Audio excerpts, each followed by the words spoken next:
ہم وہی کہیں گے جو ہمارا دین ہم کو بتاتا ہے. عمل کرو تو تمہارا بھلا ہے، نہیں کوئی عمل کرے تو نقصان ہمارا نہیں ہے، اسی کا نقصان. بسم اللہ الرحمن الرحیم. نحمده ونصلي ونسلم على رسوله الكريم، اما بعد فاعوذ باللہ من الشیطان الرجیم. بسم اللہ الرحمن الرحیم. ان السمع والبصر والفؤاد كل اولئک کان عنہ مسئولا. صدق اللہ العظیم وبلغنا رسوله النبی الکریم ونحن على ذلك لمن الشاہدین والشاکرین والحمد للہ رب العالمین. بارگاہ رسالت مآب صلی اللہ علیہ وسلم میں بلند آواز سے درود و سلام کا نذرانہ پیش کر لیں. اللہم صلی علی سیدنا و مولانا محمد معدن الجود والکرم منبع العلم والحلم والحکم وبارک وسلم صلاة و سلاما علیک یا رسول اللہ صلی اللہ تعالی علیہ وسلم.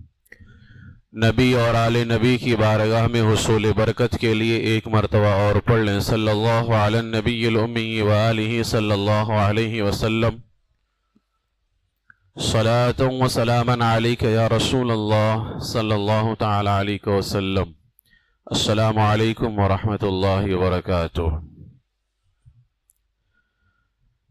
ولی کامل مرشد برحق حضور تاج الشریعہ علیہ الرحمہ ارشاد فرماتے ہیں، بلحوث سن سیم و زر کی بندگی اچھی نہیں.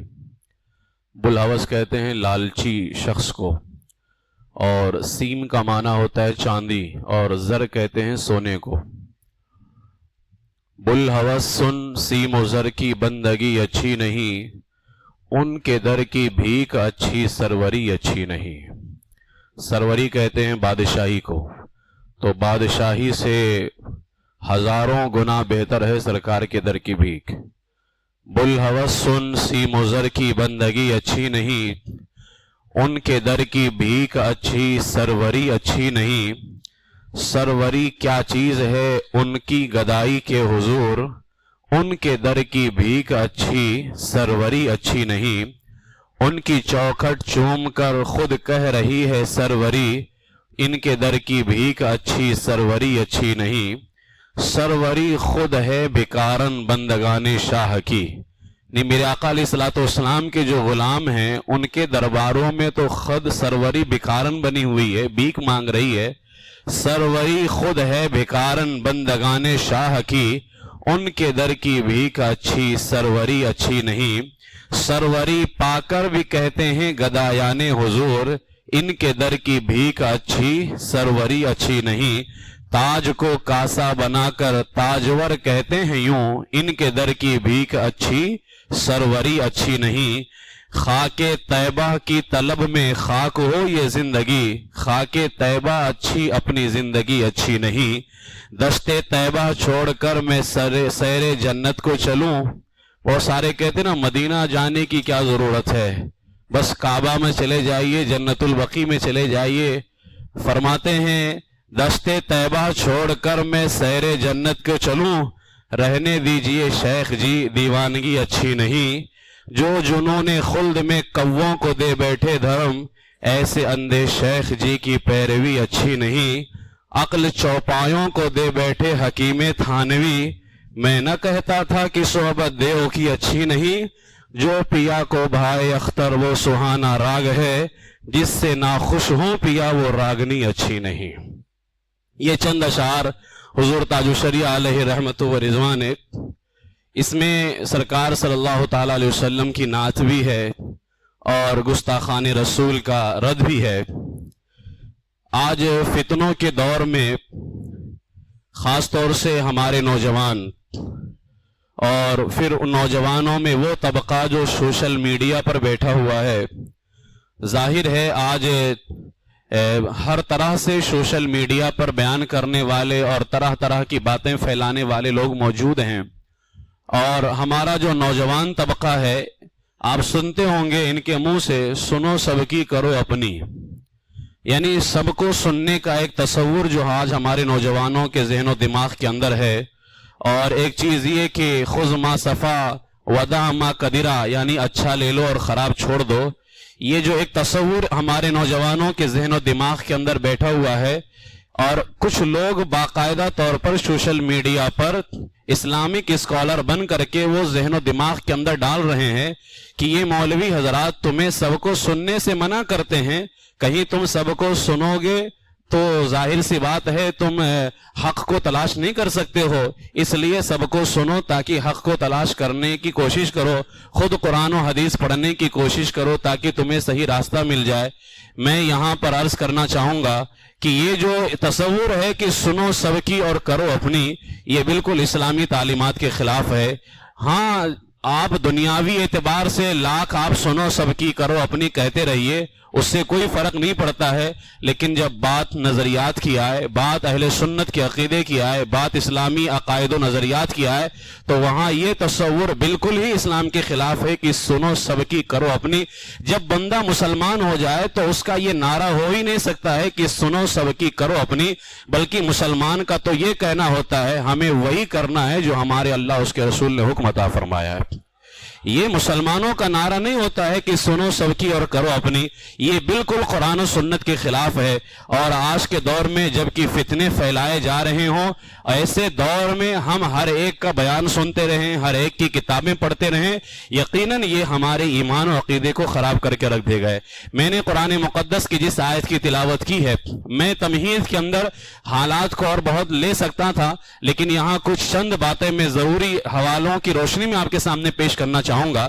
میں نے جس آیت کریمہ کی تلاوت کی ہے، ان السمع والبصر والفؤاد کل اولئک کان عنہ مسئولا، بے شک کان اور آنکھ اور دل ان سب سے سوال ہونا ہے، یعنی کانوں سے کیا سنا، آنکھوں سے کیا دیکھا اور دل سے کیا سوچا، ان سب چیزوں کے بارے میں سوال ہوگا۔ اب اس کی تفسیر کرتے ہوئے امام نصفی رحمت اللہ تعالی علیہ تفسیر نصفی کے اندر فرماتے ہیں، قیامت کے دن انسان سے کہا جائے گا تو نے وہ کیوں سنا جس کا سننا تیرے لیے حلال نہیں تھا، تو نے وہ کیوں دیکھا جسے دیکھنا تیرے لیے حلال نہیں تھا، اور تو نے ایسی چیز کا ارادہ کیوں کیا جس کا ارادہ کرنا تیرے لیے حلال نہیں تھا۔ اب آپ اندازہ لگائیں میرے عزیزو، قرآن پاک کے فرمان پر اور اس کی تفسیر پر غور کیجئے، جب دل، کان اور آنکھ ہر عضو سے سوال ہونا ہے، ہر پارٹس آف باڈی سے قیامت کے دن پوچھا جائے گا کہ فلاں تو نے چیز کیوں سنی جبکہ تیرے لیے منع کیا گیا تھا، فلاں چیز کو تو نے کیوں دیکھا جبکہ تیرے لیے منع کیا گیا تھا، اور فلاں چیز کا ارادہ تو نے اپنے دل میں اسے جگہ کیوں دی جبکہ تجھے منع کیا گیا تھا۔ آج ہم بد مذہبوں کے لٹریچر پڑھ رہے ہوتے ہیں، آج ہم بد مذہبوں کے بیانات سن رہے ہوتے ہیں، آج ہمارے کتنے نوجوان بچے ایسے ہیں کہ ان کے موبائل کے اندر جو ہے شارٹ ویڈیو یا ویڈیو کی شکل میں غیروں کے بیانات موجود ہوتے ہیں۔ ظاہر سی بات ہے، کیا تمہیں کان اسی لیے دیے گئے تھے کہ گستاخی رسول کو سنا جائے؟ کیا تمہیں آنکھیں اسی لیے دی تھیں کہ گستاخی رسول کو دیکھا جائے؟ اگر ان کو تم نے سنا تو قیامت کے دن اس کا حساب دینا ہوگا۔ اگر تم نے انہیں دیکھا یا ان کی طرف مائل ہوئے یا اپنا دل ان کی طرف لے کر کے گئے تو قیامت کے دن ان سب چیزوں کے بارے میں سوال کیا جائے گا۔ تھوڑی دیر کے لیے آپ ذرا سوچئے بیٹھ کر کے، اگر قیامت کے دن اللہ نے پوچھ لیا کیا تم کو میں نے کان اسی لیے دیے تھے کہ میرے محبوب کے دشمنوں کو سنو، تو اللہ کی بارگاہ میں کیا جواب دو گے؟ کیا اللہ تبارک و تعالیٰ جب پوچھے گا کہ میں نے تمہیں دل کے جذبات اسی لیے دیے تھے کہ اپنے دل کے اندر غیروں کو بٹھاؤ، تو اس وقت اللہ کی بارگاہ میں ہمارا کیا جواب ہوگا؟ جواب تو ہر کسی کو دینا ہے نا، اللہ کی بارگاہ میں تو ہر کسی کو حاضر ہونا ہے، اور یہ ہماری زندگی جو ہے یہ کسی غیرے کے لیے نہیں ہے، ہماری زندگی سرکار مدینہ کے لیے ہے۔ اسی لیے اعلیٰ حضرت علیہ رحمہ نے فرمایا، انہیں جانا انہیں مانا، نہ رکھا غیر سے کام، للہ الحمد میں دنیا سے مسلمان گیا۔ تو ہم کس کے لیے پیدا ہوئے ہیں؟ ہم سرکار کے لیے پیدا ہوئے ہیں، لہٰذا ہم سنیں بھی اسی کو جو سرکار کا غلام ہو، ہم دیکھیں بھی اسی کو جو سرکار کا غلام ہو، ہمارے دل میں محبت بھی اسی کی آنی چاہیے جو سرکار مدینہ صلی اللہ علیہ وسلم کا غلام ہو، اور جس کا رشتہ حضور سے نہیں ہو ایسے لوگوں سے ہمارا کوئی رشتہ نہیں ہونا چاہیے۔ یہ ایک آیت کریمہ ہوئی۔ اب ذرا ایک آیت قرآن کی اور سنیں، یا ایھا الذین آمنوا ادخلوا فی السلم کافہ ولا تتبعوا خطوات الشیطان انہ لکم عدو مبین، اے ایمان والو اسلام میں پورے داخل ہو جاؤ اور شیطان کے قدموں پر نہ چلو،